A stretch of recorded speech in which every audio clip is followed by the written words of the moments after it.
शास्त्रों में स्त्री और पुरुषों का अलग रहने में और स्पर्श आदि के बचने में क्या चीज है? इतने इनकार में अनिष्ट वो नहीं होता है? धर्म के दो रूप हैं, लिखे ना, पीछे आप कर लो, पीछे टेप से डाल। धर्म के दो रूप हैं, जैसा कि सभी चीजों के होते हैं, एक स्वस्थ और एक अस्वस्थ। स्वस्थ धर्म तो जीवन को स्वीकार करता है, अस्वस्थ धर्म जीवन को अस्वीकार करता है। जहां भी अस्वीकार है वहां अस्वास्थ्य है। जितना गहरा अस्वीकार होगा उतना व्यक्ति आत्मघाती है,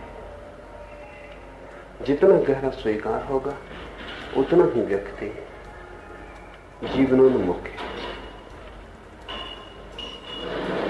तो जिन धर्म शास्त्रों में कहा गया है स्त्री पुरुष दूर रहें, स्पर्श भी ना करें, मैं उन्हें रुग्ण मानता हूं, बीमार।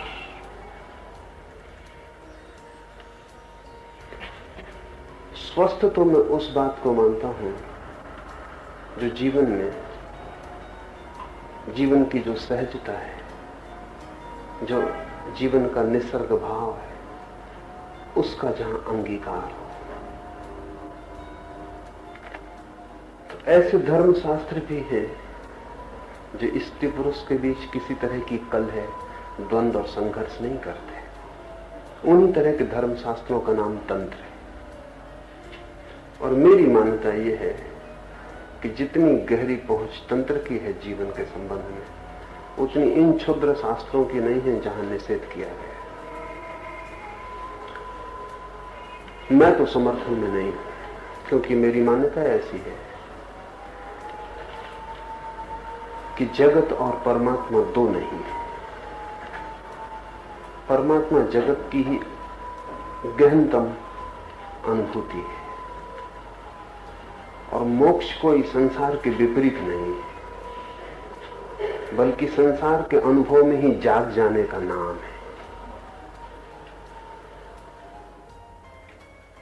तो मैं पूरे जीवन को स्वीकार करता हूं, उसके समस्त रूपों में।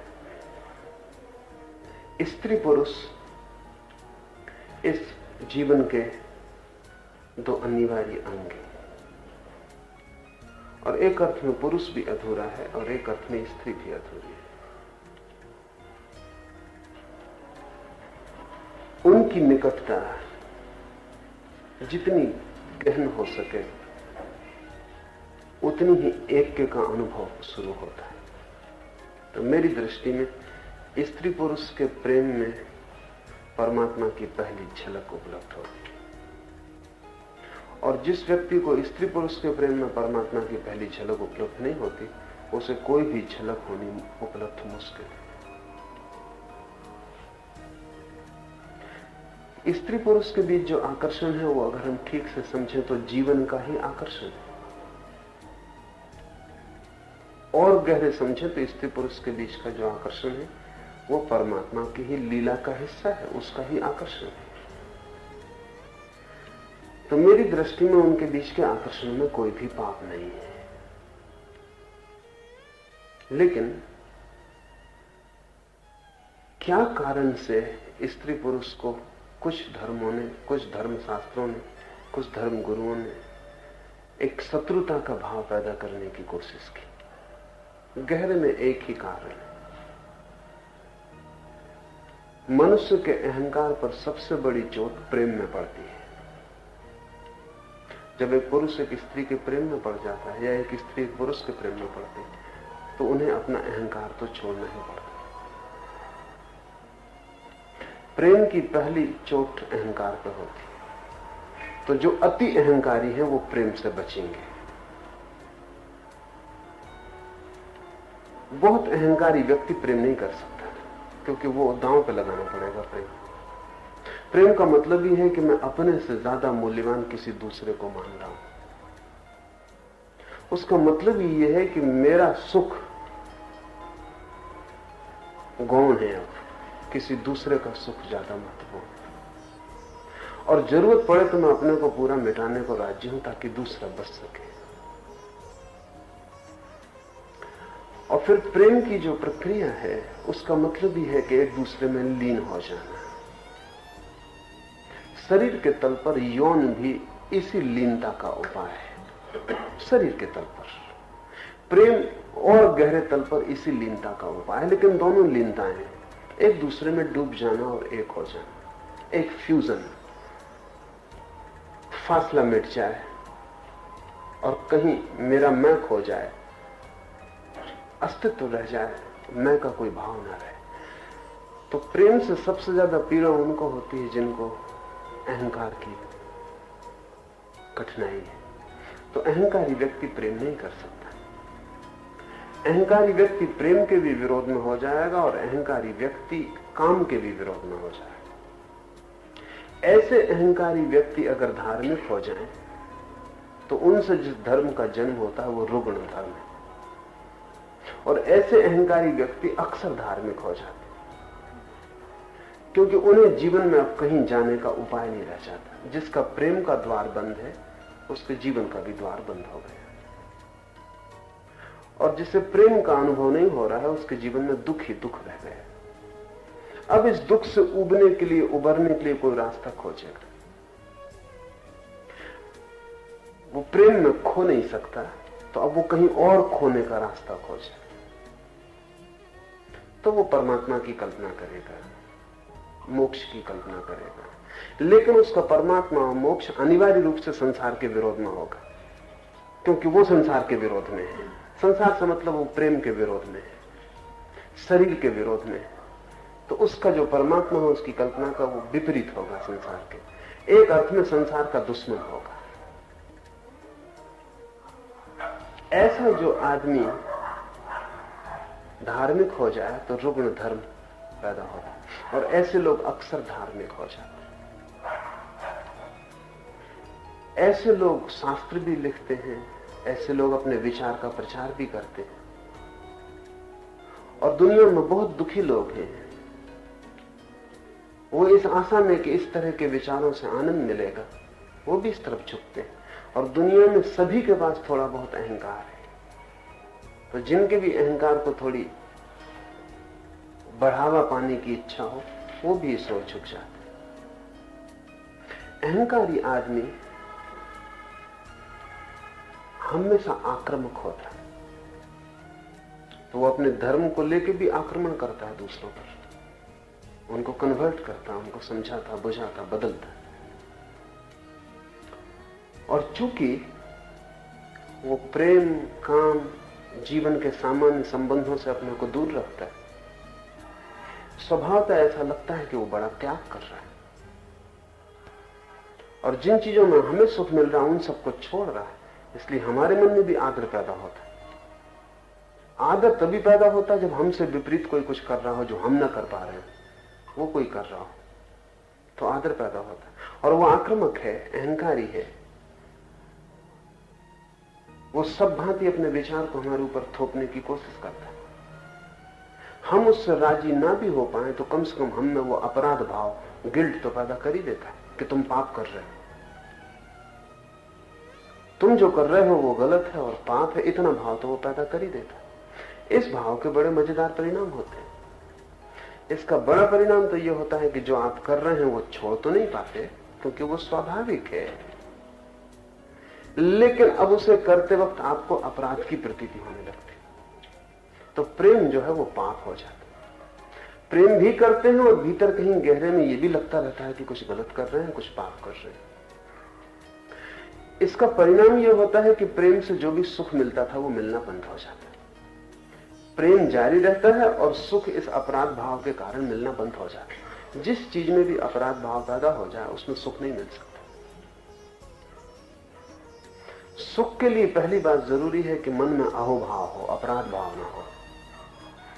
तो पुरुष का मन है कि स्त्री को प्रेम करे, स्त्री का मन है पुरुष को प्रेम करे। ये स्वाभाविक आकर्षण है, नैसर्गिक, कुछ इसमें बुरा नहीं है।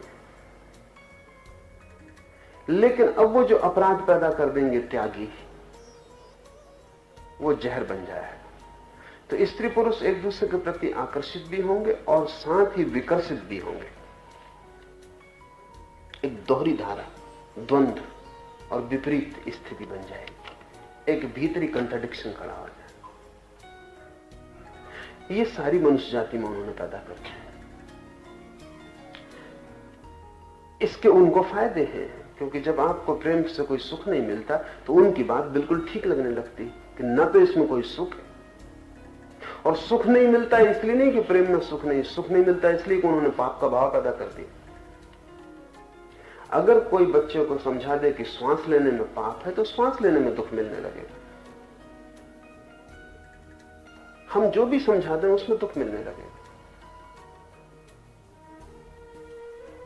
दुख जो है वो कोई भी गलत काम हम कर रहे हैं उससे मिलने लगेगा। वो काम गलत है या नहीं ये सवाल नहीं है। जैसे जैन घर का बच्चा रात को खाना खाए तो लगता है कि पाप हो रहा है।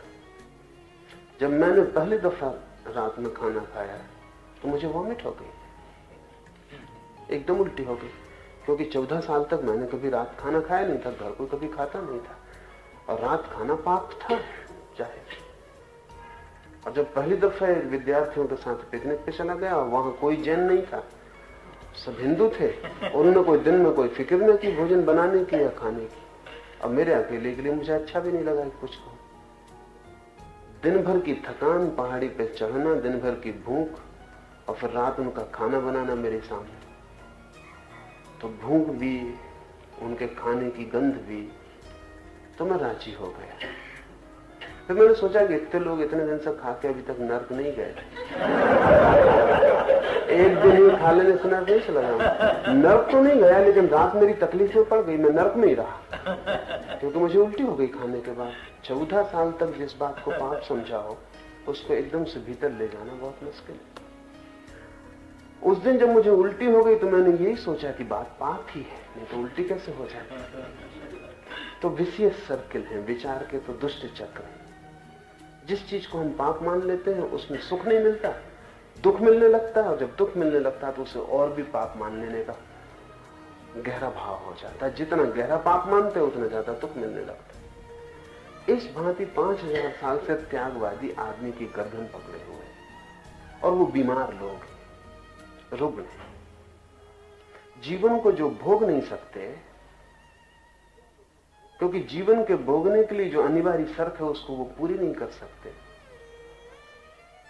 उनका अहंकार बाधा बनता है। तब फिर वो कहना शुरू कर देते हैं कि सब अंगूर खट्टे,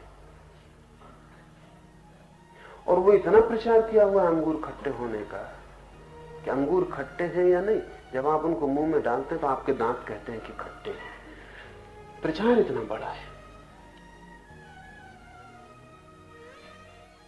इन सारे लोगों ने स्त्री पुरुष के बीच बहुत तरह की बाधाएं खड़ी की, और चूंकि इनमें अधिक लोग पुरुष थे इसलिए स्वभावतः स्त्री को उन्होंने बुरी तरह निंदित किया। ये सब शास्त्र रचने वाले चूंकि अधिकतर पुरुष थे इसलिए स्त्री को उन्होंने बिल्कुल नरक का द्वार बना दिया। तो नरक के द्वार को छूने में खतरा तो है ही, फिर नरक के द्वार के पास होने में खतरा है। और जितना इन लोगों ने ये भाव पैदा किया कि स्त्री नरक का द्वार है, स्त्री पुरुष के संबंध पाप है, अपराध है, ये भी सामान्य मनुष्य थे, इनके भीतर भी स्त्री के प्रति वही आकर्षण था जो किसी और के मन में। और जब इन्होंने इतना विरोध किया तो यह आकर्षण और बढ़ गया। निषेध से आकर्षण बढ़ता है। जिस चीज का इंकार किया जाए उसमें एक तरह का रस पैदा शुरू हो जाता है। तो ये दिन रात इंकार करते रहे तो उनका रस भी बढ़ गया, और जब इनका रस बढ़ गया तो अगर इस तरह के लोग ध्यान करने बैठे, प्रार्थना करने बैठे, तो स्त्री ही उनको दिखाई पड़ने वाली। वो भगवान को देखना चाहते लेकिन दिखाई स्त्री पड़ती। तब स्वभावतः उनको और भी पक्का होता चला गया कि स्त्री ही नरक का द्वार। काम भगवान को जब भी पाने जाना चाहते तभी स्त्री बीच में आ जाती। सारे ऋषि मुनियों को स्त्रियां सताती। इसमें स्त्रियों का कोई कसूर नहीं, इसमें ऋषि मुनियों के मन की भावदशा है। ये ऋषि मुनि स्त्री के खिलाफ लड़ रहे हैं। कोई ऊपर इंद्र बैठा हुआ नहीं कि इनको अप्सराएं भेजते। मगर इन सबको अप्सराएं घेर लेती, नग्न स्त्रियां, सुंदर स्त्रियां। ये इनके मन के रूप हैं जो इन्होंने दबाया है, और जिसको निषेध किया है वो इतना प्रगाढ़ हो गया है, वो इतना प्रगाढ़ हो गया है कि अब वो बिल्कुल उनको वास्तविक मालूम पड़ता है। तो हम इनके कहने में भी गलती नहीं कि उन्होंने जो अप्सराएं देखी बिल्कुल वास्तविक है। ये अत्यंत रुग्ण चित्त की दशा है, विक्षिप्त चित्त की दशा है। जबकि कोई वासना इतनी प्रगाढ़ हो जाती कि उस वासना से जो स्वप्न खड़ा होता है वो वास्तविक मालूम होता है। ये पागल मन की हालत है। और इन सबको स्त्रियां ही सताती हैं, क्योंकि इनका पूरे जीवन का सारा संघर्ष स्त्री से है। जिससे संघर्ष है वो सताएगा। जिस दिन आपने उपवास किया है उस दिन भोजन के स्वप्न आ जाएंगे। और अगर 2-4 महीने का आपको लंबा उपवास करना पड़े तो आप डिलीरियम की हालत में हो जाएंगे। मस्तिष्क फिर जो भी देखेगा भोजन ही दिखाई पड़ेगा, कुछ भी सुनेगा भोजन ही सुनाई पड़ेगा, कोई भी गंध आएगी वो भोजन की ही गंध होगी। इससे कहीं कोई संबंध बाहर का नहीं, इसके भीतर जो अभाव पैदा हो गया है वो प्रक्षेपण कर रहा है। तो जब इन ऋषि मुनियों को ऐसा लगा कि स्त्री सब तरह डिगाती है और उनके ध्यान की अवस्था नष्ट हो जाती, और वो बड़ी ऊंचाई पे चढ़ रहे थे और नीचे गिर जाते, कोई न गिरा रहा है न कहीं वो चढ़ रहे थे, सब उनका मन का खेल है। और जिससे लड़ रहे थे, जिससे भाग रहे थे, उसी से खिंच के नीचे गिर जाते। तो फिर स्वभाव था, उन्होंने कहा कि स्त्री को देखना भी नहीं, छूना भी नहीं। स्त्री बैठी हो किसी जगह तो उस जगह पे एकदम मत बैठ जाओ, कुछ काल व्यतीत हो जाने देना, ताकि उस स्त्री की ध्वनि तरंगें उस स्थान से अलग हो जाए। अब ये बिल्कुल रुग्ण चित्त लोगों की दशा है। इतने भयभीत लोग, और जो स्त्री से इतने भयभीत हो, वो कुछ और पा सकेंगे इसकी संभावना नहीं। इस तरह के लोगों ने जो बातें लिखी हैं, मैं मानता हूं कि आज नहीं कल हम उनको विक्षिप्त, मनोविकारग्रस्त शास्त्रों में गिनेंगे। मेरा कोई समर्थन इनको नहीं।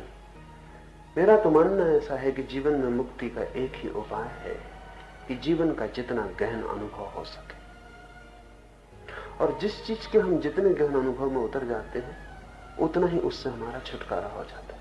अगर निषेध से रस पैदा होता है तो अनुभव से वैराग्य पैदा होता है। मेरी जो दृष्टि है कि जिस चीज को हम जान लेते हैं, जानते ही हमारा उससे जो विक्षिप्त आकर्षण था वो शांत होने लगता है।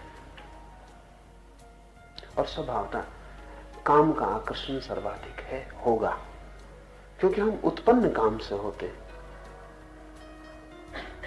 और हमारे शरीर का एक एक कण जीवाणु काम कण है।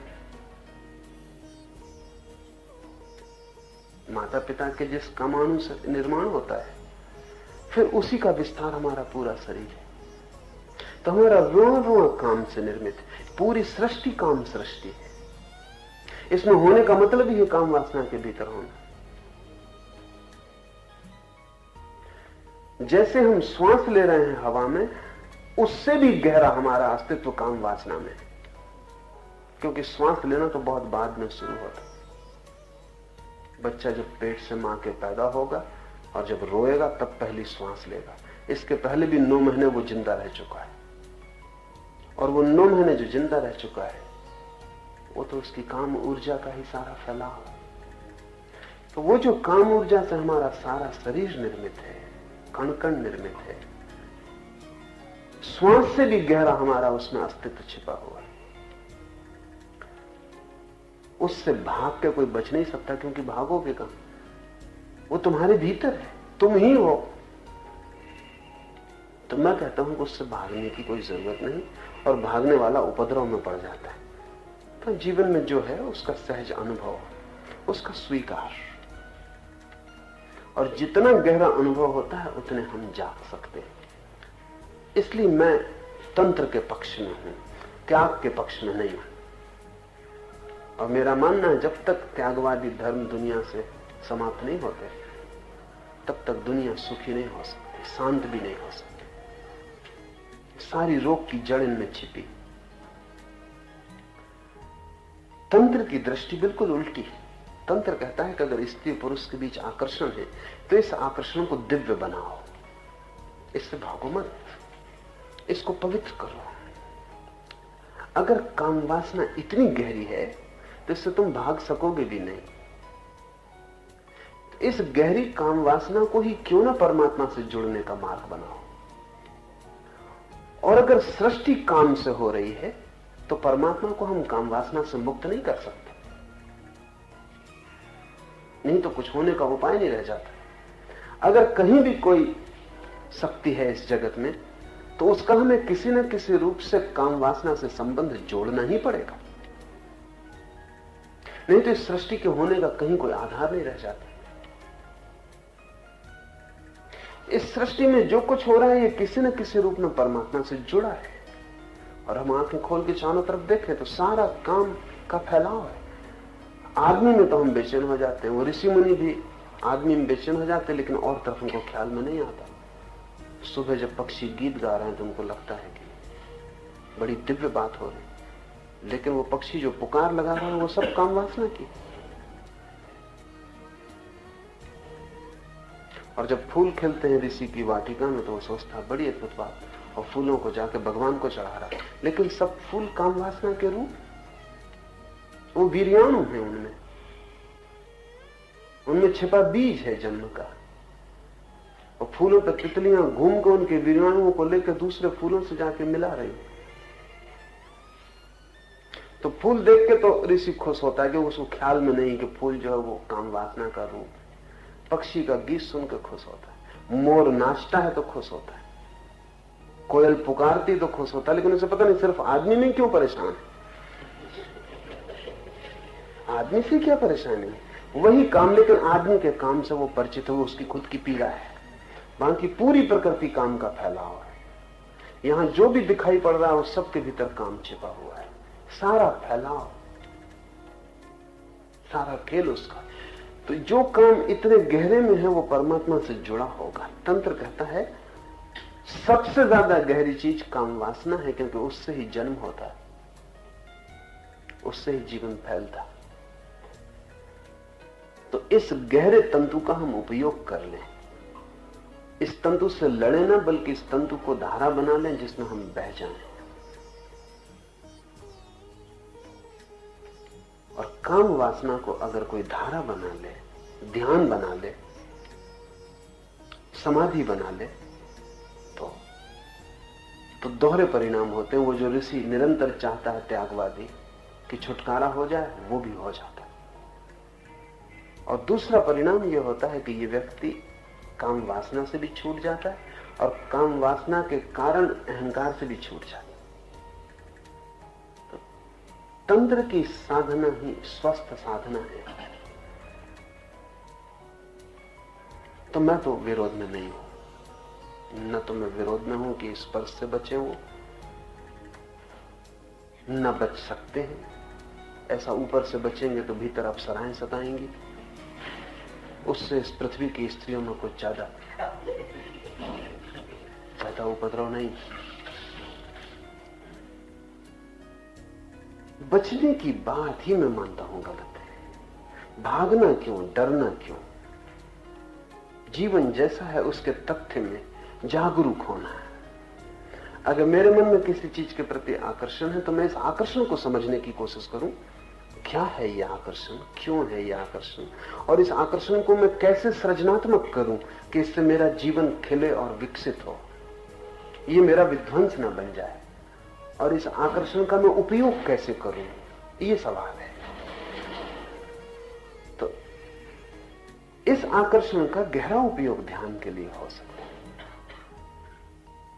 और स्त्री पुरुषों की सन्निधि बड़ी मुक्तिदायी हो सकती है। अगर कभी ऐसा हुआ कि मनुष्य और ज्यादा समझदार और ज्यादा विचारपूर्ण हुआ तो हम स्त्री पुरुष के बीच की सारी बाधाएं तोड़ देंगे। स्त्री पुरुष के बीच की बाधाएं तोड़ते ही हमारे 90% बीमारियां विलीन हो जाएंगी, क्योंकि उन बाधाओं के कारण सारे रोग खड़े हो रहे हैं, हमको दिखाई नहीं पड़ता। और चक्र ऐसा है कि जब रोग खड़े होते हैं तो हम सोचते हैं और बाधाएं खड़ी करो ताकि रोग खड़े ना।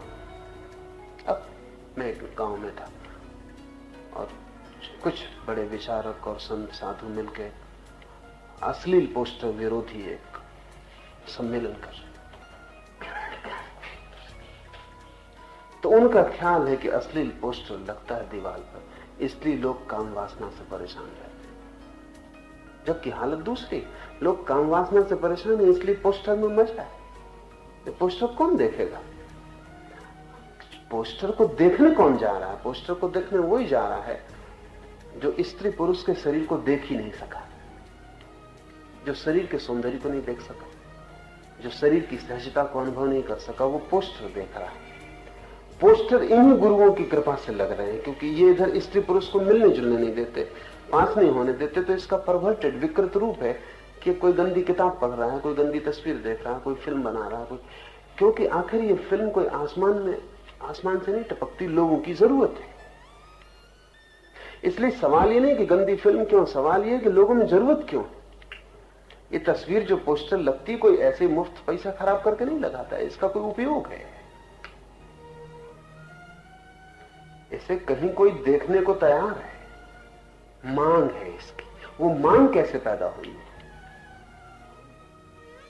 वो मांग हमने पैदा की है स्त्री पुरुष को दूर कर करके, वो मांग पैदा करके। अब वो मांग को पूरा करने जब कोई जाता है तो हमको लगता है कि गड़बड़ हो रही है, तो उसको और बाधाएं डालो। उसको जितनी हम बाधाएं डालेंगे वो नए रास्ते खोजता मांग को, क्योंकि मांग तो अपनी पूर्ति मांग थी। तो मैंने उनको कहा कि अगर सच में चाहते हो कि पोस्टर विलीन हो जाए तो स्त्री पुरुषों के बीच की बाधा कम करो, क्योंकि मैं नहीं देखता आदिवासी समाज है जहां स्त्री पुरुष सहज है, करीब करीब नग्न है, वहां कोई पोस्टर लगा है या कोई पोस्टर में रस ले। जब पहली दफे ईसाई मिशनरी ऐसे कबीलों में पहुंचे जहां लोग नग्न थे, तो उनको यह भरोसा ही नहीं आया कि कोई नग्न स्त्री में भी रस ले सकता है, क्योंकि रस लेने का कोई कारण नहीं। जब तक हम वस्त्रों में ढांके हैं और दीवारें और बाधाएं खड़ी किए, तब रस पैदा होगा। रस पैदा होगा तो हम सोचते हैं कि और डर पैदा हो रहा है तो इसको रोको। मनुष्य की अधिक उलझने इसी भांति की कि जो सोचता है कि सीढ़ियां हैं सुलझाव की, वही उपद्रव हैं, वही बाधाएं हैं। तो मैं तो मानता हूं कि बच्चे बड़े हों, साथ बड़े हों, लड़के और लड़कियों के बीच कोई फासला ना हो, साथ खेलें दौड़ें बड़े हों, साथ स्नान करें तैरें, ताकि स्त्री पुरुष के शरीर की नैसर्गिक प्रतीति हो और वो प्रतीति कभी भी रुग्ण न बन जाए और उसके लिए कोई बीमार रास्ते न खोजने पड़े। और ये बिल्कुल उचित ही है, ये उचित ही है कि पुरुषों की स्त्री के शरीर में उत्सुकता हो, स्त्री की पुरुषों के शरीर में उत्सुकता हो, ये बिल्कुल स्वाभाविक है और इसमें कुछ भी क्रूर नहीं है और कुछ भी अशोभन नहीं। अशोभन तो तब होता है जो हमने किया है उससे अशोभन हो गई बात। अब जिस स्त्री से मेरा प्रेम हो उसके शरीर में मेरा रस होना स्वाभाविक है, नहीं तो प्रेम ही नहीं होगा। लेकिन एक अनजान स्त्री को रास्ते पे मैं धक्का मार दूं भीड़ में, ये अशोभन है। लेकिन इसके पीछे ऋषि मुनियों का हाथ। जिस स्त्री से मेरा प्रेम है उसे मैं अपने करीब निकट ले लूं, उसका आलिंगन करूं, ये समझ में आने वाली बात है, इसमें कुछ बुरा नहीं है।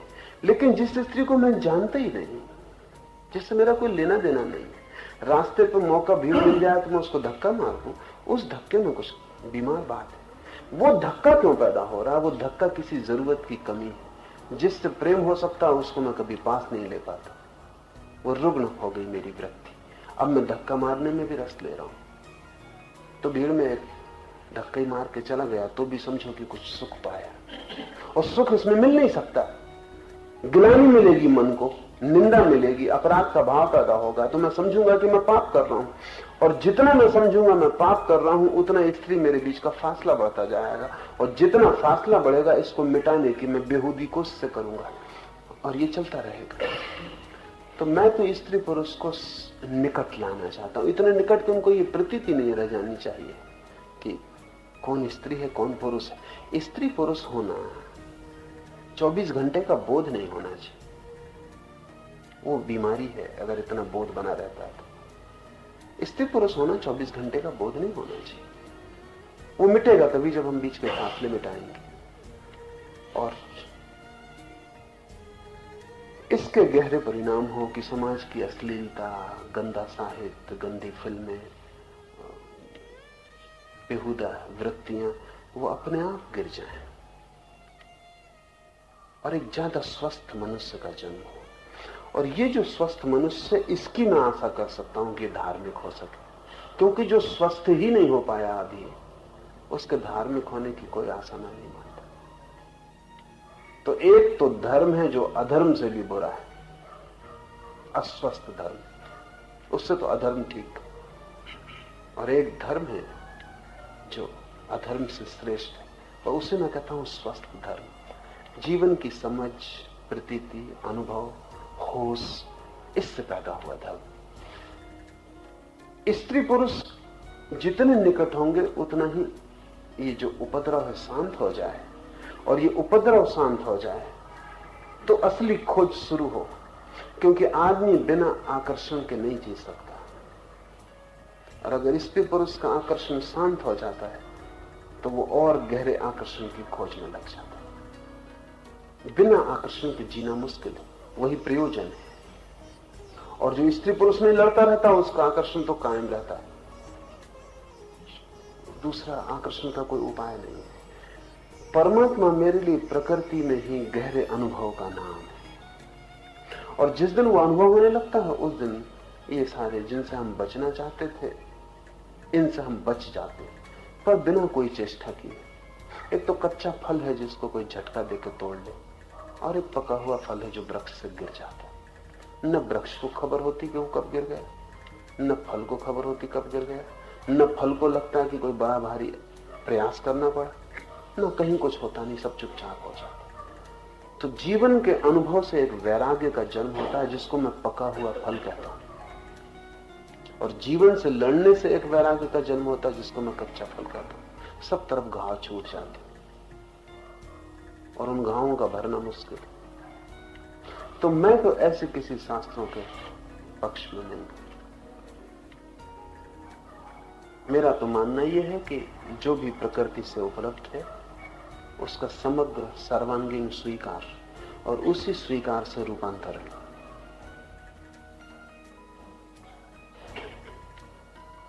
और यही रूपांतरण गहरा हो सकता है।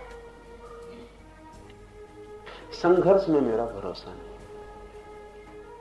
और इसी बात को मैं आस्तिकता कहता हूं। सब त्यागियों को मैं नास्तिक कहता हूं, क्योंकि परमात्मा की सृष्टि उन्हें स्वीकार। और जिनको परमात्मा की सृष्टि स्वीकार नहीं, वो परमात्मा भी उन्हें मिल जाएगा तो स्वीकार करेंगे, मैं नहीं मानता। अस्वीकृति की उनकी आदत इतनी गहरी है कि जब वो परमात्मा को भी देखेंगे तो 1000 भूलें निकाल लेंगे कि इसमें ये पाप है।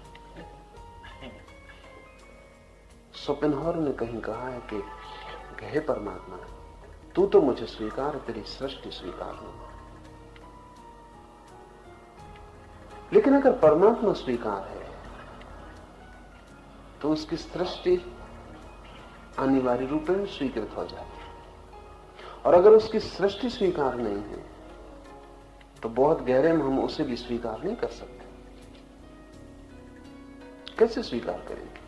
फिर या तो हम परमात्मा से ज्यादा समझदार हो गए, उससे ऊपर अपने को रख लिया कि हम उसमें भी चुनाव करते हैं। मेरा कोई चुनाव नहीं। मैं तो मानता हूं जो प्रकट है वो अप्रगट का ही हिस्सा है। जो दिखाई पड़ रहा है उसके पीछे ही अदृश्य छिपा हुआ है। थोड़ी परत में भीतर प्रवेश करने की जरूरत है। और प्रेम जितना गहरा जाता है इस जगत में, कोई और चीज इतनी गहरी नहीं जाती। मैं छुरा मार सकता हूं आपकी छाती में, वो उतना गहरा नहीं जाएगा जितना मेरा प्रेम आपके भीतर गहरा जाए। प्रेम से गहरा तो कुछ भी नहीं जाता। इसको ही जो छोड़ देता वो उथला सतह पर रह जाता। तो मेरे मन में तो ऐसे शास्त्र अनिष्ट, अब जितने शीघ्र उनसे छुटकारा हो उतना अच्छा। और ऐसे ऋषि मुनियों की चिकित्सा होनी चाहिए। मानसिक रोग है।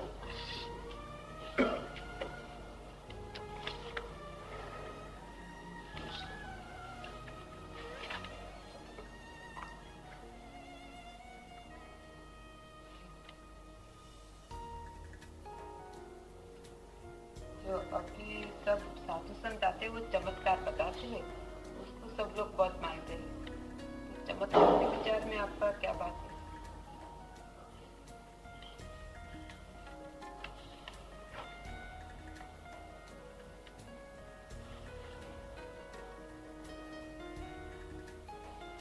आदमी बहुत कमजोर है और बहुत तरह की तकलीफों में। उसकी तकलीफें बिल्कुल सांसारिक है। अभी एक और सामान्य आदमी ही नहीं, सुशिक्षित जिनको हम विशेष कहें वो भी। अभी एक 4-6 दिन पहले कलकत्ता से एक डॉक्टर का पता मुझे। वो डॉक्टर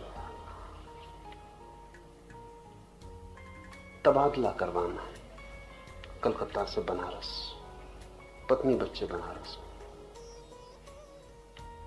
तो मुझे लगता है कि मैं सब तरह की पूजा पाठ करवा चुका, साधु संतों के सब तरह के दर्शन कर चुका, सैकड़ों रुपए भी खर्च कर चुका है इस पर, लेकिन अभी तक मेरा तबादला नहीं हुआ। तब आखिरी आपकी शरण आता हूं, तबादला करवा दे, नहीं तो मेरा भगवान से भरोसे उठ जाए।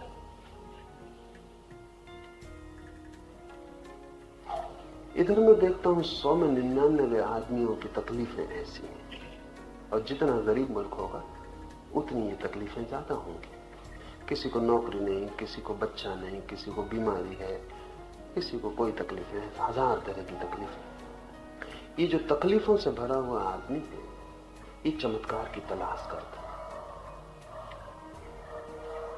अगर कोई चमत्कार कर रहा है तो इसे एक आशा बनती है कि शायद इसकी तकलीफ भी दूर हो सकती है, और तो सब आशा छूट गई है और ये सब उपाय कर चुका है, कुछ होता दिखाई से पड़ता नहीं। लेकिन अगर ये देख ले कि कोई आदमी हवा में से भभूत दे रहा है, तो फिर इसे भरोसा आता है कि अभी भी कुछ आशा है, मुझे भी लड़का मिल सकता है जब हवा से भभूत आ सकता है, तो साधु के चमत्कार से बच्चा भी आ सकता है। और अगर हाथ से सोना आ जाता है और घड़ियां आ जाती हैं, तो फिर क्या दिक्कत कि मेरा तबादला ना हो जाए, मुझे नौकरी ना मिल जाए। गरीब समाज है, दुखी पीड़ित समाज है, और जब तक लोग दुखी हैं तब तक कोई ना कोई चमत्कार से शोषण करेगा। सिर्फ ठीक संपन्न समाज हो तो चमत्कार का असर कम हो जाए। जितनी तकलीफ होगी उतना चमत्कार का परिणाम होगा। फिर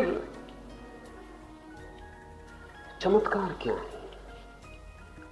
एक तरफ तो ये दुखी पीड़ित लोग हैं जिनका शोषण किया जा सकता है आसानी से, ये हाथ फैलाए खड़े हैं कि इनका शोषण करो, और इनका शोषण एक ही तरह से किया जा सकता है कि इनकी वासनाओं की तृप्ति की कोई आशा बंधे। तो वो आशा कैसे बंधे? अगर कोई बुद्ध महावीर हो तो वो तो आशा बंधाता नहीं, वो तो उल्टे इस आदमी को कहता है कि तुम्हारे दुखों का कारण तुम ही हो, तो तुम दुख के बाहर कैसे जाओगे उसका मैं रास्ता बता सकता हूं, लेकिन जिन कारणों से तुम दुखी हो उनको पूर्ति करने का मेरे पास कोई उपाय नहीं। लेकिन बुद्ध महावीर के प्रति ये आदमी आकर्षित नहीं होंगे, इनकी वासना ही वो नहीं है। अभी एक आदमी ताबीज निकाल देगा, उसके प्रति आकर्षित होंगे, उनकी वासना के लिए रास्ता मिलता है।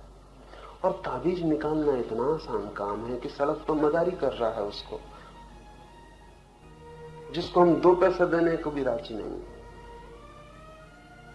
और वही मदारी कल साधु बन के खड़ा हो जाए तो फिर हम उसके चरणों में सिर रखने को और सब कुछ रखने को राजी। तो गरीबी है, दुख है और मूढ़ता है। और मूढ़ता ये है कि साधु कर रहा है तो चमत्कार है और गैर साधु कर रहा है तो मदारी, और जो वो कर रहे हैं वो बिल्कुल एक चीज है। उसमें जरा भी फर्क नहीं। बल्कि मदारी ईमानदार है और ये साधु बेईमान है, क्योंकि मदारी बेचारा कह रहा है कि खेल है। यही उसकी भूल है। मूढ़ों के बीच इतना साफ होना ठीक नहीं, इतना सच्चा होना यही उसकी गलती है। क्यों कह रहा है ये खेल है, इसमें हाथ की तरकीब है कि आप भी चाहें तो सीख सकते हैं और कर सकते हैं। बात खत्म हो गई। तो फिर हमें कोई रस नहीं है उसमें। हमें खुद में तो कोई रस है ही नहीं। जो हम ही कर सकते हैं उसमें कोई बात नहीं रहती। ये मदारी बताने को तैयार है कि कैसे हो रहा है। ये मदारी परीक्षा ली जाए इसके लिए तैयार है। वो आपका साधु ना तो परीक्षा के लिए तैयार है, न किसी तरह के वैज्ञानिक शोध के लिए राजी है। लेकिन फिर कारण क्या है? हम उसको इतना मूल्य देते हैं, मदारी को नहीं देते, क्योंकि मदारी से हमारी वासना की कोई पूर्ति की आशा नहीं बनती। ठीक है, हाथ का खेल, बात खत्म हो गई। अगर मैं हाथ के खेल से ताबीज निकाल रहा हूं तो बात खत्म हो गई। ठीक है, बात मुझसे क्या आपको मिलेगा? और कोई हाथ के खेल से बच्चा तो पैदा नहीं हो सकता, न नौकरी मिल सकती, न धन आ सकता, न मुकदमा जीता जा सकता, कुछ नहीं हो सकता,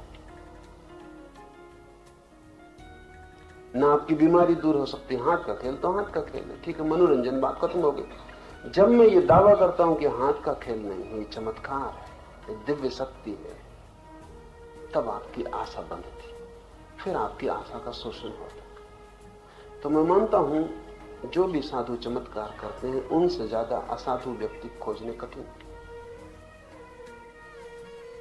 क्योंकि असाधुता और क्या होगी इसके कि लोगों का शोषण हो और उनकी मूढ़ता का लाभ और धोखा। एक भी चमत्कार ऐसा नहीं है जो मदारी नहीं करते, पर अंधेपन की सीमाएं नहीं। सच तो यह है कि मदारी जो करते हैं वो आपके कोई साधु नहीं कर सकते, और जो आपके साधु करते हैं वो 2 कौड़ी का मदारी कोई भी करता है, और जो मदारी करते हैं वो आपका कोई साधु नहीं कर सकता। फिर भी तो इसके पीछे कोई कारण है। ये मैं समझा भी दूं तो मैं ये मानता नहीं कि मेरे समझाने से कोई चमत्कार में आस्था रखने वाले में कोई फर्क पड़ने वाला है। कोई फर्क नहीं, क्योंकि ये समझाने का सवाल ही नहीं है। उसकी जो वासना है वो तकलीफ दे रही है। उसके भीतर जो वासना है उसका प्रश्न है कि वो कैसे हल हो। अब ये जो आदमी है डॉक्टर जिसने मुझे लिखा, इसको मैं कितना ही समझाऊं, इससे कोई फर्क नहीं पड़ने वाला, क्योंकि समझाने से तबादला तो होगा नहीं। समझाने का एक ही परिणाम होगा कि ये मुझे हाथ जोड़ के किसी और की तलाश करेगा। कोई उपाय नहीं, क्योंकि इस आदमी को कुछ मालूम नहीं है। बात खत्म हो गई।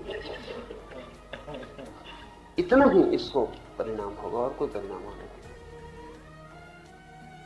ये किसी और की तलाश करेगा। तो चमत्कार के तलाशी हैं, और हमारे मुल्क में ज्यादा होंगे क्योंकि बहुत दुखी मुल्क है, बहुत पीड़ित मुल्क है, अति कष्ट में। इतने कष्ट में ये शोषण आसान है। मगर मेरा मानना ऐसा है कि धर्म से चमत्कार का कोई लेना देना नहीं, क्योंकि धर्म का वस्तुतः आपकी वासना से कोई लेना देना नहीं। धर्म तो इस बात की खोज है कि वो घड़ी कैसे आए जब सब वासनाएं शांत हो जाए, कैसे वो क्षण आए जब मेरे भीतर कोई चाह न रह जाए, क्योंकि तभी मैं शांत हो पाऊंगा। जब तक चाह है तब तक अशांति रहेगी, चाह ही अशांति है। तो धर्म की तो पूरी चेष्टा ये है कि कैसे आपके भीतर वो भाव दशा बन जाए जहां कोई चाह नहीं, कोई मांग नहीं। उस घड़ी ही अनुभव होगा जीवन की परम धन्यता का। तो चमत्कार से क्या लेना देना है? धर्म का कोई लेना देना चमत्कार से नहीं। और सब चमत्कार मदारी के लिए। जो ना समझ मदारी हैं वो बेचारे सड़कों पे करते हैं। जो समझदार हैं, चालाक हैं, होशियार हैं, बेईमान हैं, वो साधु के वेश में कर रहे हैं।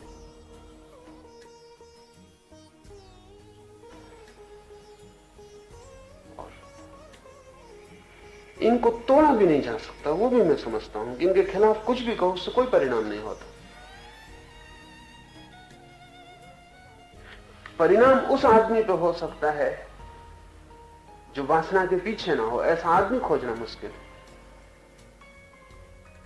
एक स्त्री मेरे पास आई, उसको बच्चा चाहिए, और उसको मैं समझा रहा हूं कि सब चमत्कार मदारीगिरी है। वो उदास हो गई बिल्कुल। वो बोली कि सब मदारीगिरी है। उसको दुख हो रहा है मेरी बात सुन के। तो मुझे खुद ही ऐसा अनुभव होने लगा कि मैं पाप कर रहा हूं जो उसको मैं समझा रहा हूं। क्योंकि हो बच्चा न हो बच्चा, होने की आशा में तो वो अपना दौड़ धूप कर रही चल रहा था। तो उसको मैंने कहा, तू मेरी बात की फिक्र मत कर, और तू वैसे भी नहीं करेगी, तू जा कोई और खोज, कोई ना कोई, पता नहीं कोई कर सके चमत्कार। उसकी आंखों में ज्योति वापस लौट आई। उसने कहा, आप कहते हैं कि शायद कोई कर सके। ये हमारे विश फुलफिलमेंट है, भीतर हमारी इच्छा है कि ऐसा हो, चमत्कार होने चाहिए, ऐसा हम चाहते हैं। इसलिए फिर कोई तैयार होकर बता देता है कि देखो ये हो रहे हैं और तुम चाहते थे वो इच्छा पूरी हो गई। और उन चमत्कारियों से कोई भी नहीं कहता कि जब तुम राख ही निकालते हो तो क्यों राख निकालते हो, कुछ और काम की चीज निकाल रहे हो, इस मुल्क में कुछ काम आए। क्या तुम ताबीज निकाल ही रहे हो और चमत्कार ही दिखा रहे हो, तो फिर इस मुल्क में कुछ और बहुत चीजों की जरूरत है। और इससे क्या फर्क पड़ता है, जब राख निकल सकती है, ताबीज निकल सकता है, घड़ी निकल सकती है। तो जब एक तरकीब तुम्हारे हाथ ही आ गई तब कुछ भी निकल सकता है।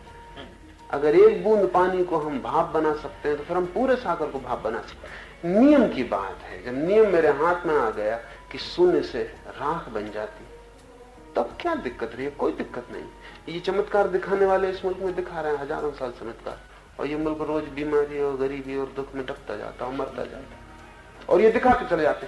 इनकी वजह से इनके चमत्कार की वजह से गरीबी नहीं मिटती। मेरा मानना है गरीबी की वजह से इनके चमत्कार चलते हैं।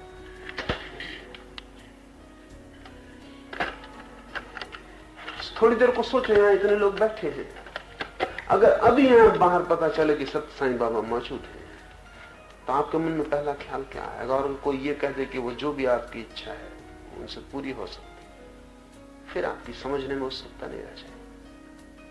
फिर आप चाहेंगे कि कब यहां से छुटकारा हो, क्योंकि समझ में तो पीछे भी हो सकती है। आपको तत्काल क्या ख्याल आएगा अगर आपको पता चले कि बाहर साईं बाबा खड़े होकर आपकी इच्छा पूरी कर सकते हैं? तो आपको जो पहला ख्याल आएगा वो ये नहीं आएगा कि चमत्कार मदारीगिरी है। पहला ख्याल आपको ये आएगा कि आपकी वासना क्या है। फौरन आपको आपकी वासना उठ जाएगी मन में कि तो फिर ठीक है, चल के मैं इतनी मांग कर ही लूं। आदमी जी रहा है अपनी वासनाओं से। वासनाग्रस्त आदमी चमत्कार नहीं होता ऐसा मान नहीं सकता। ये तकलीफ है उसका। वो चाहता है कि चमत्कार होते हो। अगर एक साईं बाबा गलत हो तो कोई फिक्र नहीं, ये आदमी गलत होगा, लेकिन कहीं कोई ना कोई चमत्कार कर रहा होगा, कोई दूसरा ठीक होगा। मेरे पास लोग आते हैं, वो कहते हैं ये गलत होंगे वो गलत होंगे, लेकिन कोई तो ठीक होगा। ये सवाल नहीं है सब गलत सिद्ध हो जाएं तो रोज पता चल जाता है कि फला आदमी गलत सिद्ध हो गया, पर कोई फर्क नहीं पड़ता। चमत्कार जारी रहता है। आ गलत होता है तो बा करता है, बा गलत होता है तो सा करता है। कोई ना कोई करता है, कोई ना कोई देखने वाला तैयार है। चमत्कार नहीं रुकते, चमत्कारी गिरते जाते हैं, चमत्कार नहीं रुकते, क्योंकि कोई बहुत मौलिक वासना की तृप्ति हो रही है। हम हैं दीन और दुखी, बड़ी चाहों से भरे, और कोई आशा नहीं दिखती कि ये चाहें पूरी हम कर पाएंगे। कोई पूरी कर दे आकाश से तो ही एकमात्र आशा है। इसलिए दुनिया में चमत्कार होते रहेंगे जब तक दीनता, दुख, पीड़ा, मूढ़ता सघन है। और मैं नहीं दिखता कि कभी भी ऐसा मौका आएगा कि आदमी इतना समझदार होगा कि चमत्कार न चले। बहुत मुश्किल दिखता है, बहुत मुश्किल दिखता है। 5000 साल पहले चलते थे तो हम सोचते थे विज्ञान विकसित नहीं हुआ है। अभी भी चलते हैं और विज्ञान इतना विकसित है, लेकिन कोई फर्क नहीं पड़ता, कोई फर्क नहीं पड़ता। आदमी जब तक नहीं बदलता कोई फर्क नहीं पड़ेगा। आप कुछ भी खोजबीन करके ले आओ, सब जाहिर कर दो। इधर मैंने प्रयोग किए, मैं सोचा कि शायद इसका कुछ परिणाम हो, लेकिन फिर मुझे लगा नहीं होगा। मैंने 2 मित्रों को राजी किया कि मैं तुम्हें लेके घूमूं सारे मुल्क में, और जो जो चमत्कार लोग दिखाते हैं तुम मंच पे खड़े होकर दिखा दो, और फिर हम लोगों को समझा दें कि ये सब खेल है। मैंने कुछ मित्रों को उनके दिखाए तो उन्होंने देख के कहा कि हाँ ये होगा खेल, लेकिन सब तो सही बाबा खेल नहीं। तब मैंने कहा कि फिजूल है, इसमें कोई मतलब नहीं, इन दो को बेचारों को परेशान करना। वो कहेंगे कि ये है मदारी, लेकिन वो थोड़ी मदारी है, क्या किया जा सकता। इसमें कोई उनका ये रक्षा कर रहे हैं ऐसा भी नहीं, इनको कोई लेना देना नहीं, लेकिन इनकी वासना, ये चाहते हैं कि कहीं तो कोई कर रहा हो चमत्कार जो सच्चा है, बस इनकी चाह है। तो मैं तो सख्त खिलाफ हूं, क्योंकि मेरा मानना है कि इन क्षुद्र बातों में लोगों को उलझाना, उनका समय नष्ट करना, उनके मनों को लुभाना, व्यर्थ उलझाव में बनाए रखना, कुछ हल तो नहीं होता। धार्मिक व्यक्ति का तो कर्तव्य एक है कि कैसे व्यक्ति का दुख शांत हो। इस दिशा में अगर वो कुछ उनको बता सके, कुछ उनको करवा सके, कुछ उनके जीवन को बदलने की कीमिया खोज सके। बुद्ध ने कहा है कि मैं चिकित्सक हूं, वैद्य हूं, मैं कोई चमत्कार नहीं दिखा सकता, मैं तुम्हें सिर्फ औषधि की प्रक्रिया बता सकता हूं। और तुम बीमार हो तो अगर तुम्हारी बीमारी को मिटाने की इच्छा हो तो ये औषधि का उपयोग कर सकते हो। तो मेरा तो औषधि में भरोसा है। लेकिन इस तरह की उत्सुकता उन लोगों में होती है जो कि सच में ही शांति की खोज में हो। अब जो इस खोज में ही नहीं है, उसके लिए तो फिर मैं मानता हूं कि इतनी बड़ी दुनिया है, उसमें बहुत तरह के लोग हैं, उसमें कोई चमत्कार देखना चाहता है तो उसको देखने का हक है, और कोई दिखाना चाहता है उसको दिखाने का हक है, और दोनों मजा ले रहे हैं तो हम क्यों बीच में बाधा डालें। उनको लेने देना चाहिए, कभी समझ आएगी। तो इसमें जो देख रहे हैं उनका तो जीवन खराब हो रहा है, जो दिखा रहे हैं उनका और बुरी तरह खराब हो रहा है। क्योंकि देखने वाले तो शायद कभी जग भी जाएं कि छोड़ो कहां के खेल में पड़े हो, वो जो दिखाने वाला है उसके अहंकार की इतनी तृप्ति होती रहती, उसे ख्याल भी नहीं होता। तो मेरे लिए तो साईं बाबा जैसे लोग दया के पात्र, दयनीय, उनका जीवन तो बिल्कुल मिट्टी में जा रहा। धर्म का कोई संबंध चमत्कार से नहीं।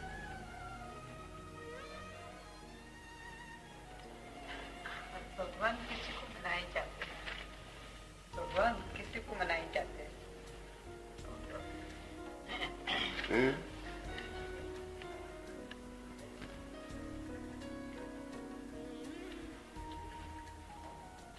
मेरी दृष्टि में तो भगवान के सिवाय कुछ और है नहीं।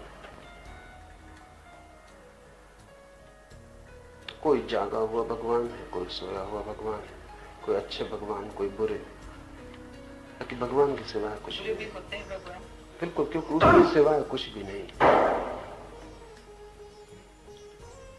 अगर बुरे को हम काट दें उससे तो फिर बुरा होगा कैसे? होना मात्र ही उसका है। तो कोई राम की शक्ल में भगवान, कोई रावण की शक्ल में भगवान। लेकिन रावण को अगर हम कह दें कि उसमें भगवान नहीं है तो फिर रावण के होने का कोई उपाय नहीं रह जाता। होगा कैसे? वो अस्तित्व ही उसका है। तो हमें कठिन लगता है कि बुरे भगवान कैसे, चोर भगवान कैसे। बाकी अगर वही है तो चोर में भी वही है।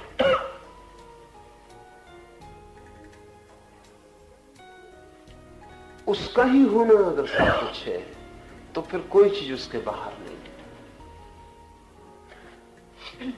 आमतौर से हमारी धारणा ऐसी कि भगवान कहीं कोई सातवें आकाश में बैठा हुआ कोई व्यक्ति सारी दुनिया को चला रहा है। ये बचकानी, इसका कोई मूल्य नहीं। भगवान से मेरा अर्थ है अस्तित्व, होना मात्र। और जिस दिन भी कोई शुद्ध होने को समझ लेता है, अपनी उपाधियों से हटके, अपने रोगों से हटके, जिस शुद्ध होने को थोड़ा समझ लेता, वही भगवान हो गया। ये हमारा मुल्क अकेला मुल्क है जिसने हिम्मत पूर्वक ये कहा है कि सभी में भगवान,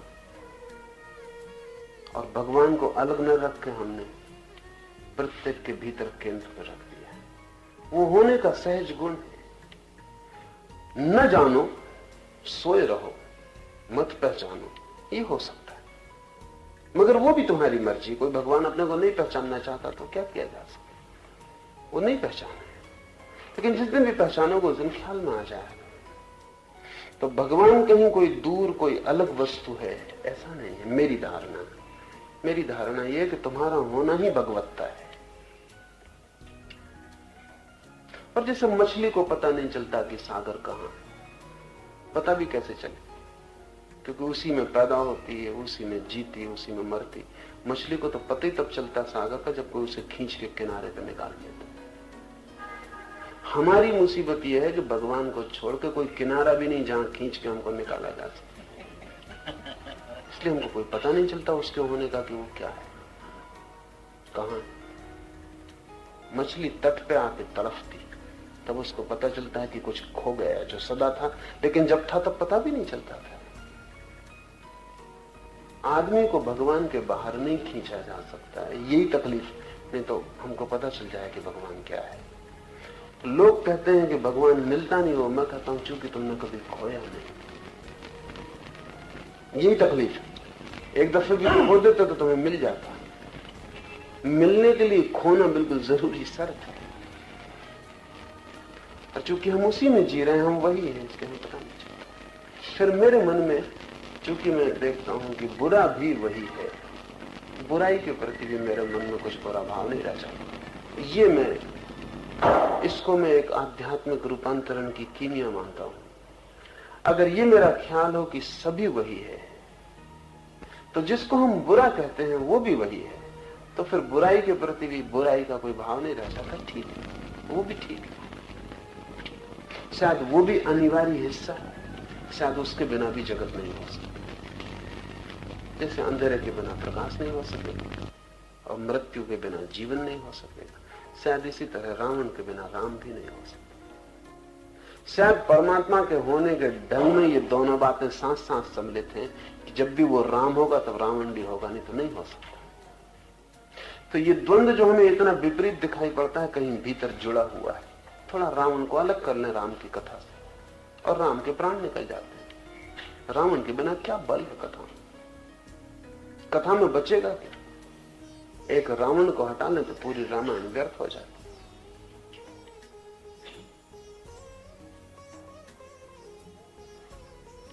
तो जब मैं ऐसा देखता हूं कि बुरा और भला एक ही सिक्के के दो पहलू हैं, तो बुरा भी कुछ बुरा नहीं रह जाता। इसलिए मेरी कोई चेष्टा ऐसी नहीं कि बुरे आदमी को अच्छा बनाओ। मेरी चेष्टा ऐसा कि बुरा आदमी ठीक से बुरा हो जाए और अच्छा आदमी ठीक से अच्छा हो जाए। मेरा फर्क समझते हैं? क्योंकि बुरा आदमी अच्छा हो जाए ऐसी मेरी कोई कोशिश नहीं कि रावण को राम बनाओ, कुछ मतलब हल ना होगा, सब खराब हो जाए, सब खराब हो जाए। और कुछ न कहो कि रावण कोई दिन राम बन जाए तो राम को बेचारों को तत्काल रावण बनना पड़े, क्योंकि इसके सिवा कोई उपाय नहीं, कोई उपाय नहीं। तो रावण अच्छा रावण हो, शानदार, पूरी तरह प्रकट हो, और राम पूरी तरह प्रकट हो अपनी प्रतिभा में, तो ये खेल का पूरा रूप आ जाए। तो मैं नहीं कहता किसी को कि तुम ऐसे हो जाओ, मैं कहता हूं तुम जो हो वही तुम पूरी तरह हो जाओ। कोई ढांचा नहीं देता कि ऐसे बनो, क्योंकि मैं कौन ढांचा देने वाला। तुम जो बन सकते हो वही बनो, उसमें पूरी तरह संलग्न हो जाओ। और कैसे पूरी तरह संलग्न हो सकते हो वो मैं जरूर कहता हूं। और जिस दिन तुम जो हो वही बन जाओगे, उस दिन तुम्हें परमात्मा की प्रतीति हो जाएगी। क्योंकि जिस दिन तुम पूरे खिलोगे अपने व्यक्तित्व में, वही अनुभव है उसका। व्यक्ति का पूरा खिल जाना ही, उसके भीतर जो छिपा है उसका पूरा पखरियों तक फैल जाना है अनुभव है। तो मेरे लिए भगवान तो सभी हैं।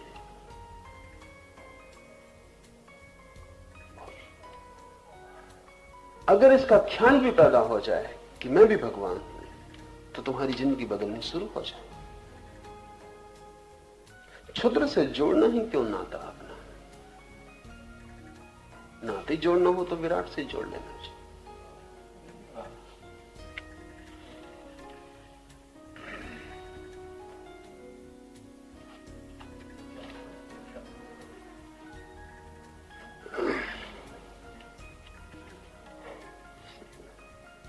क्या है सब कुछ आ जाता है।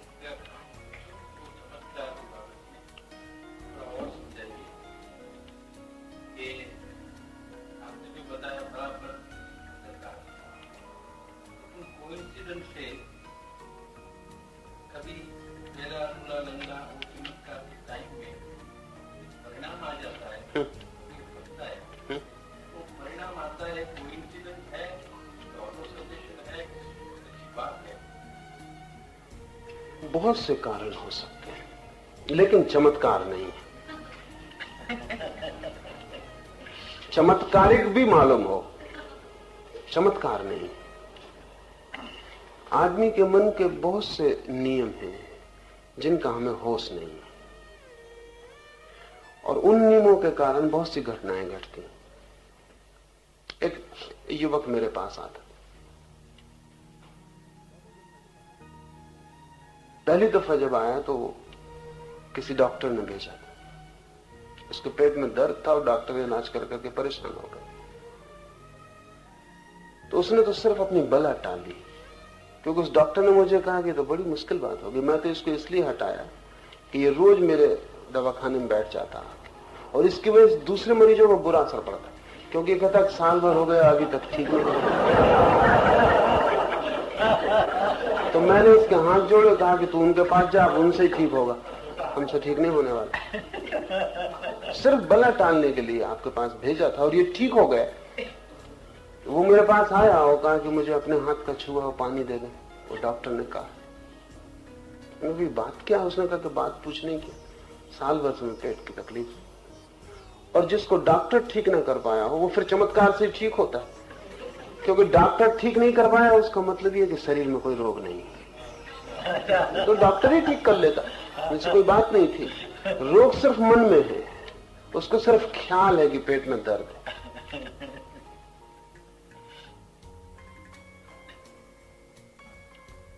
मैं उसको इनकार किया, कहा कि ये मैं करूंगा नहीं, क्योंकि कल और लोग आ जाएं।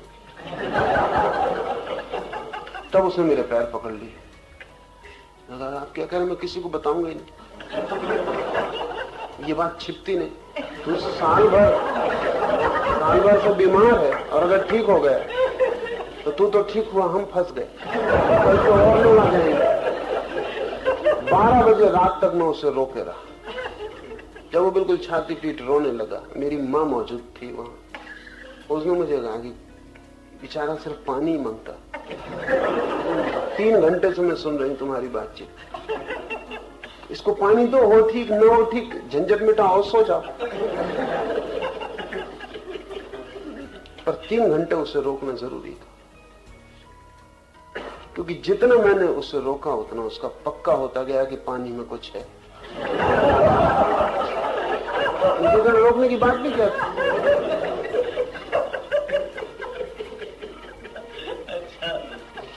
मजबूरी में मैंने उसे दिया। मैंने कहा कि तू कसम खा किसी को बताएगा नहीं अपने घर में। जब उसने कसम खा ली तब मैं उसे पानी दिया। पानी पीते से बोला, करे मेरा दर्द तो चला गया, और दर्द उसका चला गया। न तो कोई संयोग है न कोई चमत्कार है, उसका एक वहम था, और वहम को निकलने के लिए एक ही उपाय है, किसी पे भरोसा आ जाए, और कोई उपाय नहीं। वहम के निकलने का एक ही उपाय है कि उससे बड़ा वहम पैदा हो जाए।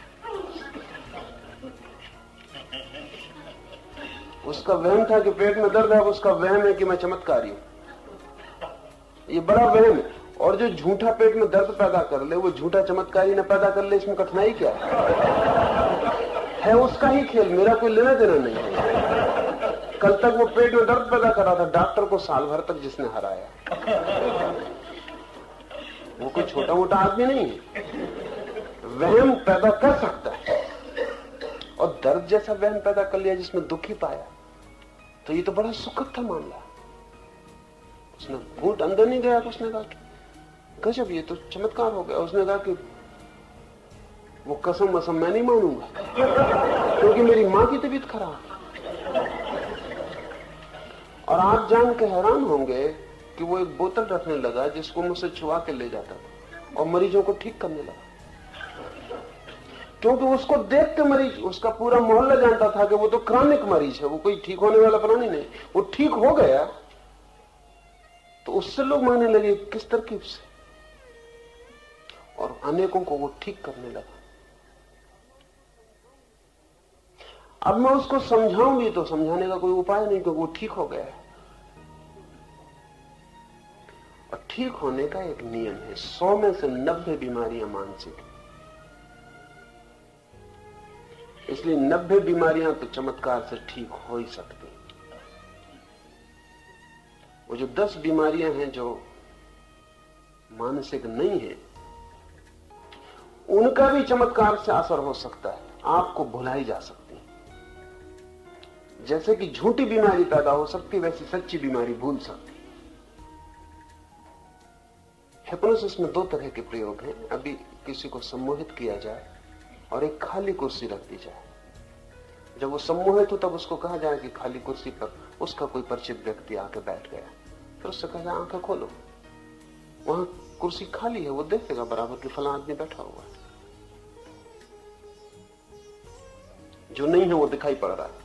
इससे उल्टा भी हो जाता है, जो कुर्सी पे बैठा हुआ है आदमी, उसको कहो वो कुर्सी खाली, यहाँ कोई नहीं, फिर उससे आंख खोल के कहो, उसको दिखाई नहीं पड़ेगा। हमारा मन जो देखना चाहे वो ना हो तो भी दिखाई पड़ सकता है, और हमारा मन जो देखना न चाहे तो जो हो वो भी नहीं दिखाई पड़ेगा। अब इसके लिए जरूरी है कि एक बहुत गहरी आस्था का भाव पैदा हो जाए। चमत्कारी व्यक्ति उतना ही काम कर रहा है कि वो उतना भरोसा दिलवा रहा है कि ठीक। अब इसमें कठिनाइयां ये हैं कि अगर चमत्कारी व्यक्ति, जैसे मैंने ये बात आपसे कह दी, अब आपके पेट में दर्द हो तो मैं कुछ नहीं कर सकता,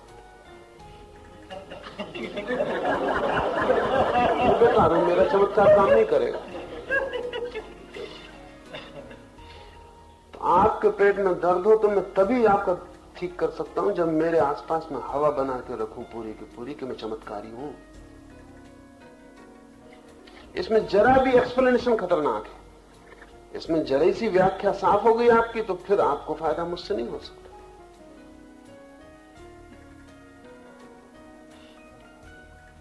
आपको फायदा इसी आधार पर हो सकता है कि मैं चमत्कारी हूं, मैं फायदा करता हूं। अगर मैं आपको कहूं कि आपसे आपको ही फायदा हो गया है, मैं सिर्फ बहाना था, तो हो सकता है दर्द चला गया हो वो भी वापस लौट आए, बिल्कुल लौट सकता, क्योंकि उसका मतलब चमत्कार आपका अपने पे भरोसा है ही नहीं। यही तो तकलीफ है, इसलिए कोई और चाहिए। आत्मविश्वास की कमी आपकी बीमारियों का आधार है। तो कोई आपको चाहिए जो आत्मविश्वास दिला दे, वो किसी भी तरह से दिला दे, तो जितना प्रतिष्ठित हो वो विश्वास उतना फायदे का है। जैसे अगर आपको मुझे सच में ठीक करना है तो मेरे आसपास 10-25 लोग चाहिए जो आपके आते से बताने लगे किसी की टांग ठीक हो गई, किसी का कान ठीक हो, और ये अपने आप इकट्ठे हो जाते हैं, इनको इकट्ठा करने की कोई जरूरत नहीं पड़ती। क्योंकि अगर मेरे पास 10 आदमी आए, उसमें से 2 ठीक हो जाएं, जो 8 ठीक नहीं होंगे वो किसी दूसरे को तलाशेंगे, वो यहाँ का लिए आएंगे, वो जो 2 ठीक हो गए वो यहाँ आएंगे। मेरे आसपास इस तरह के लोगों की भीड़ इकट्ठी हो जाएगी जो मुझसे ठीक हुए। और जब एक नया आदमी आता है बीमारी लिए हुए, तो बीमारी तो वो छोड़ नहीं चाहता है, यहाँ देखता है इसका ये छूट गया, उसका वो छूट गया। मेरे आने के पहले चमत्कार काफी हो चुका होता, और मेरे पास आने की बात है वो ऊंट पर आखिरी तिनका रखना, वो ठीक हो जाएगा। ये जो ठीक होना है ये सीधे मन के नियम से हो रहा है, और चूंकि आप अपनी बीमारियां पैदा कर रहे हैं इसलिए चमत्कार दिखाए जा रहे हैं, नहीं तो कहीं कोई चमत्कार की जरूरत नहीं। पर ये चमत्कार खतरनाक है। खतरनाक इसलिए है कि आपकी मूल जो बीमारी की आधारशिला थी वो नहीं बदलती, बीमारी बदल जाती। इस आदमी का पेट ठीक हो गया, लेकिन ये आदमी तो वही का वही, कल ये सिर दर्द पैदा कर लेगा, फिर उसको किसी चमत्कार की जरूरत, परसों ये पैर में तकलीफ पैदा कर लेगा, इसका मन तो वही का वही है, बीमारी एक तरफ से हटा दी, अभी दूसरी तरफ से पकड़ लेगा। इस आदमी को कोई लाभ नहीं हो रहा है, क्योंकि लाभ तो इसको तभी हो सकता है जब ये समझ ले कि बीमारी मैं पैदा कर रहा हूं और होशपूर्वक उस बीमारी को छोड़ दे, तो फिर ये आदमी दोबारा बीमारी पैदा नहीं करेगा। तो अब मेरे सामने दो विकल्प रहे सदा कि क्या मैं आपकी एक बीमारी में सहायता करके छोड़ दूं, दूसरी बीमारी आप पैदा करें। मेरे लिए सरल काम वही था कि आपकी एक बीमारी ठीक कर दी, आपको लगा कि बिल्कुल ठीक हो गया, बात खत्म हो। उसमें समझाने बुझाने की कोई भी जरूरत नहीं है, समझाने बुझाने का काम ही नहीं है उसमें बिल्कुल। उसमें तो चमत्कारी पुरुष जितना चुप रहे उतना अच्छा है, क्योंकि आप में बुद्धि डालना ठीक नहीं, अबुद्धि से ही आपको फायदा हो रहा है। दूसरा यह है कि मैं आपको समझाऊं कि आपकी सारी बीमारी, सारे दुख की जड़ क्या है, मगर तब मुझे चमत्कारी होने का कोई उपाय नहीं। तब तो मैं आपके साथ संघर्ष करूं, आपकी बुद्धि को निखारूं, तोड़ूं, मिटाऊं, नया बनाऊं, कि किसी दिन ऐसा क्षण आ जाए कि ना तो आप झूठी बीमारी पकड़ें, ना झूठे चमत्कारों की जरूरत रहे। आप मुक्त हो जाएं भीतर अपनी बीमारी से, अपने बल से। उसमें आपकी सहायता करूं। सच्चा शिक्षक मैं उसको कहता हूं जो आपको सहायता करे स्वतंत्र होने के लिए, कि एक दिन आप मुक्त हो जाएं और स्वतंत्र हो जाएं, अपने पैर पर खड़े हो जाएं। और झूठा शिक्षक मैं उसको कहता हूं जो आपकी बीमारी भी ठीक करे, लेकिन उसी कारण से करे जिस कारण से बीमारी थी। मैं एक कहानी कहता रहा हूं। एक घर में एक मेहमान आके रहा, तो मेहमान जवान था और बिगड़ न जाए तो घर के लोगों ने उसको डरवा रखा था कि बाजार ना जाए, रात सिनेमा ना जाए। बीच में एक मरघट पड़ता था तो कह रखा था कि उस मरघट से गुजरना बहुत खतरनाक है, भूत प्रेत। तो उसे भूत प्रेत का डर पैदा हो गया, तो वो रात तो नहीं जाता था बस्ती की तरफ, लेकिन धीरे धीरे डर इतना बढ़ा कि दिन में भी वो अकेला न जाए। तो घर के लोगों ने कहा तो मुसीबत हो गई। वो भूत प्रेत जिनसे रात में डरवाया था वो कोई कंपार्टमेंट तो मानते नहीं, वो दिन में भी डरवाएंगे। डर ही तो कारण था, डर पकड़ गया। वो रात नहीं तो दिन में भी कहे कि कोई साथ चलो, तो वो बस्ती में जाएगा अंदर। तो फिर उनका कोई उपाय करना पड़ा, तो एक फकीर के पास ले गए। तो उस फकीर ने कहा कि इसमें कोई दिक्कत की बात नहीं, ये ताबीज में बांधे देता हूं, इस ताबीज की इतनी ताकत है कि कोई भूत तेरे पास नहीं आ सकता। तो बिल्कुल ताबीज पहन के मरघट से निकल जा। ताबीज पहन के वो आदमी मरघट से निकले, वहां कोई भूत तो था नहीं, कोई आया भी नहीं, लेकिन वो समझा कि ताबीज। अब वो ताबीज के बिना एक मिनट ना रहे, क्योंकि ताबीज अगर रात छोड़ के भी रख दे तो उसे घबराहट लगे कि कहीं भूत प्रेत पास ना आ जाए। अब वो ताबीज की मुसीबत हो गई। मगर बीमारी वही की वही है। भूत प्रेत से डरता था, ताबीज से डरने लगा कि कहीं ताबीज खो जाए, कोई ताबीज चुरा ले, या ताबीज गिर जाए, या ताबीज के साथ कोई अशिष्टता हो जाए, या ताबीज अपवित्र हो जाए, या कुछ हो जाए। और वो 24 घंटे ताबीज से घिस गया। बीमार वहीं का वहीं है। कल भूत सता रहे थे, अब ताबीज सता रहा। अब उसको ताबीज से छुटकारा करवाना। हम छुटकारा करवा सकते हैं दूसरी चीज पकड़ा के, मूल आधार वही रहे। मेरी प्रक्रिया सारी इतनी है कि आपको कोई ताबीज ना देना पड़े। आपकी बीमारी है तो चाहे थोड़ी देर लगे, मुश्किल पड़े, कोई फिक्र नहीं, उससे भी प्रौता आएगी। लेकिन बीमारी जाए, नई बीमारी बिना पकड़े, इसको ही मैं कहूंगा कि असली चमत्कार है। बाकी सब धोखाधड़ी। और मन इतनी कुशलता से खड़ा करता है कि हमें ख्याल नहीं। खोज कहती है कि 100 में से केवल 3 सांप में जहर होता है, 97 सांपों में जहर होते ही नहीं। लेकिन आदमी 3% से ज्यादा मरते,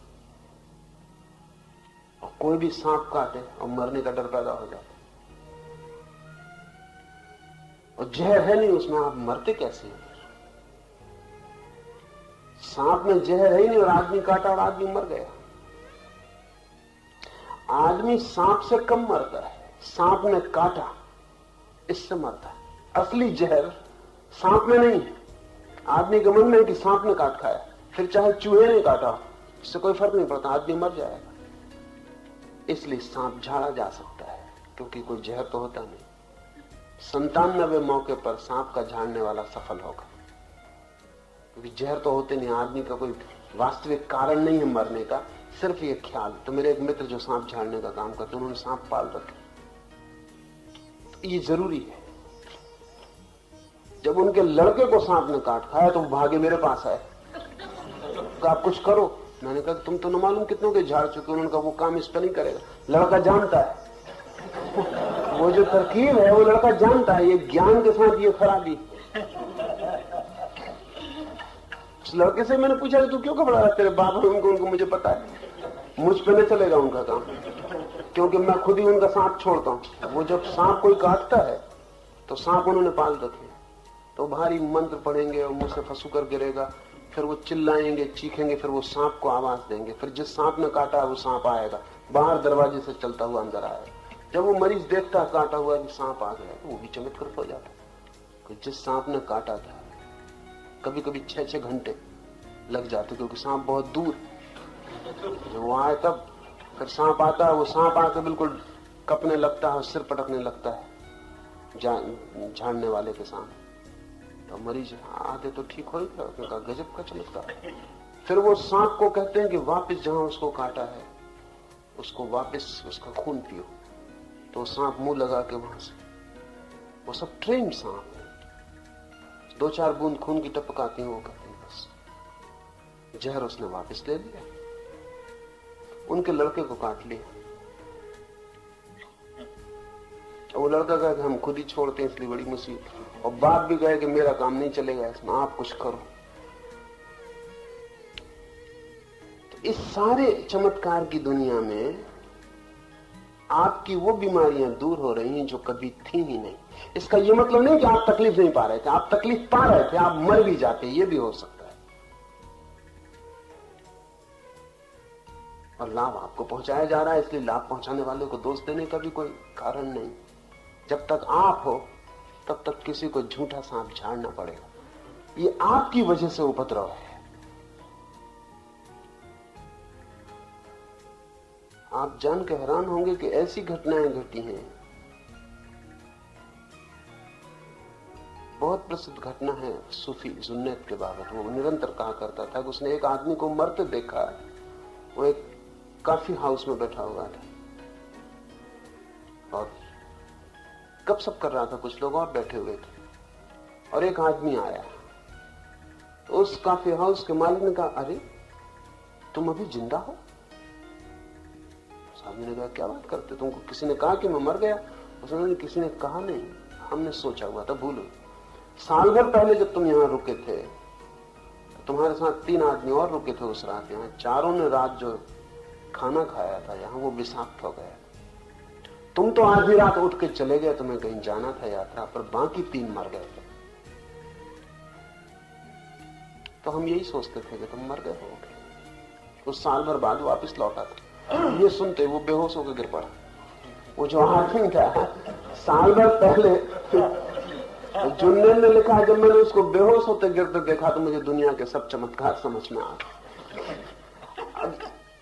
ये जो आदमी है ये गिर पड़ा।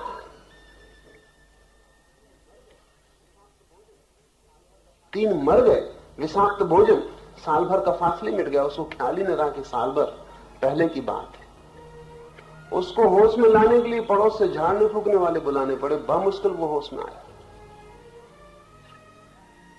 आदमी का मन और उसके नियम